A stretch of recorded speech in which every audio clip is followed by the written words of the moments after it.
నేను చాలా స్పష్టంగా సూపర్ 6 ఇచ్చాం. అదే మాదిరిగా ప్రజాగళం ఎన్నికల మేనిఫెస్టో ఇచ్చాం. ఇవన్నీ కూడా ప్రజల్లోకి బాగా వెళ్ళాయి. ఒక హోప్ క్రియేట్ అయింది. ఇవన్నిటి ఫలితాలే నిన్న వచ్చాయి. అదే మాదిరిగా మేము ఇక్కడ మీరు చూస్తే ఒక పక్క తెలుగుదేశం పార్టీ మొట్టమొదటిసారిగా పవన్ కళ్యాణ్ గారు ప్రభుత్వ వ్యతిరేక ఓటు చేరడానికి వీలు లేదు, ఈ రాష్ట్రంలో మళ్ళా ప్రజాస్వామ్యాన్ని గాని ఈ రాష్ట్రాన్ని కాపాడుకోవాల్సిన బాధ్యత ఉందని చెప్పి ముందుకొచ్చి ఈ యొక్క కూటమికి బీజం వేశారు. వారిని మనస్ఫూర్తిగా అభినందిస్తున్నాం. ఆ తర్వాత బీజేపీ కూడా ఈ కూటమిలో భాగస్వాములయ్యి ముగ్గురం కూడా మీరు ఒక్కసారి ఆలోచిస్తే ఒకరు ఎక్కువ ఒకరు తక్కువ కాకుండా ముగ్గురం కలిసి పనిచేశాం.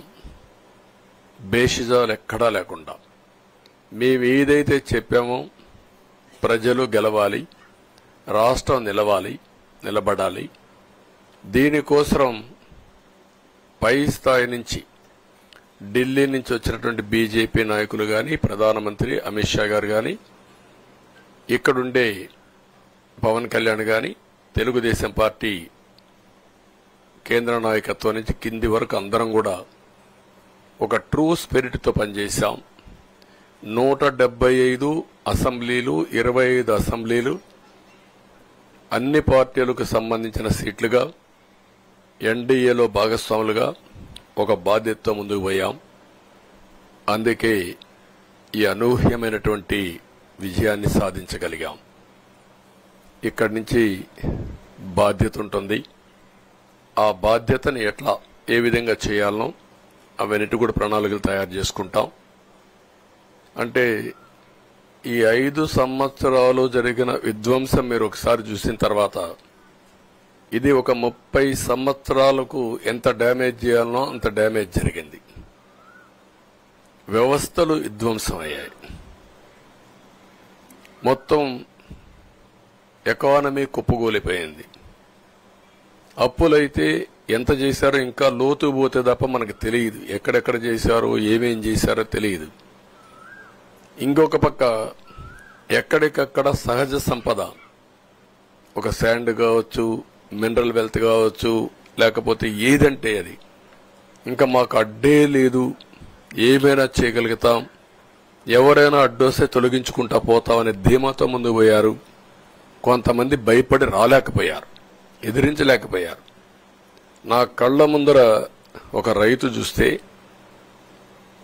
ఆ పొలం పక్క నుండి ఇసుక తీసేస్తే అక్కడ భూగర్భ జలాలు ఉండవు, వ్యవసాయానికి నీళ్లు కూడా కొరత వస్తుంది, పక్క నుండే పొలాల్లో కూడా నీళ్లు ఉండవు. కానీ మాట్లాడే సాహసం చేయలేకపోయాడు. ఆయన కళ్ల ముందర ఆయన పొలంలో మట్టి తీసుకుపోతా ఉంటే ఎదిరించలేని నిస్సహాయ స్థితికి వచ్చాడు. మా వాళ్లు పోతే హౌస్ అరెస్టులు చేశారు. ఇవన్నీ చెప్పుకుంటూ పోతే ఒకటి కాదు, చాలా జరిగాయి. అవన్నీ కూడా ఏ విధంగా చేయాలనో చేస్తూనే మళ్లీ వ్యవస్థలన్నీ కూడా పునరుద్ధరించాల్సిన బాధ్యత ఉంది. అదే మరిగా మాకు ఒక 4-5 రోజులు ఇవన్నీ చూసిన తర్వాత డెప్త్కి పోయిన తర్వాత మీరు పేపర్లో రాసినట్టు గాని మేము మాట్లాడినట్టు గాని ఒక లెవెల్లో ఆగిపోయినాయని నా ఉద్దేశం. ఎందుకంటే నేను రాజకీయాలు 40 ఏళ్లు చూశాను. ప్రభుత్వాలను మేము అధికారంలో ఉన్నప్పుడు చూశాను, బాగు చేసి మళ్ళా అపోజిషన్కి వస్తానే వీళ్ళు నాశనం చేస్తే మళ్లీ నేను అధికారంలోకి వస్తానే దాన్ని బాగు చేయాలంటే ఎన్ని కష్టాలు ఉన్నాయో నేను చూశాను. ఒకప్పుడు పవర్ సెక్టర్ మీరు చూస్తే కరెంట్ ఎప్పుడు వస్తుందో ఎప్పుడు పోతుందో తెలియని పరిస్థితి నుంచి హైదరాబాద్లో విద్యుత్ సౌధ దగ్గర రాఘవరెడ్డి ఉండేవాడు, కమ్యూనిస్ట్ లీడర్. నల్గొండ నుంచి రైతులను తీసుకొచ్చి సమ్మర్ వస్తే అసెంబ్లీ ఏప్రిల్లో ఉంటే గొడవలు. సగం టైం మేము కరెంటు కొరత పైనే చర్చించేవాళ్ళం. That were the days. అలాంటిది నేను 2099 నుంచి పవర్ సెక్టర్ రిఫార్మ్స్ తీసుకొచ్చి 2004కి సర్ప్లస్ బాధ్యతతో క్వాలిటీ పవర్ ఇవ్వడం మొదలుపెట్టాం. 2014కు మళ్ళీ 22 మిలియన్ యూనిట్లు ఆంధ్రప్రదేశ్లో కొరత కరెంటు. వ్యవస్థలన్నీ నిర్వీర్యం అయిపోయినాయి. తర్వాత మళ్లీ సెట్ చేసి 2 నెలలు 3 నెలలు కరెంటు కొరత లేకుండా చేసి వ్యవస్థలన్నీ పటిష్టంగా చేసి సోలార్ విండ్ తీసుకొచ్చి కాస్ట్ తగ్గిస్తే ఇప్పుడు మీరు చూశారు ఎంత పవర్ ఛార్జెస్ పెంచారు. 9 సార్లు పెంచారు. ఎందుకు పెంచారో నోబడీ నోస్. దానికి రీజనే లేదు.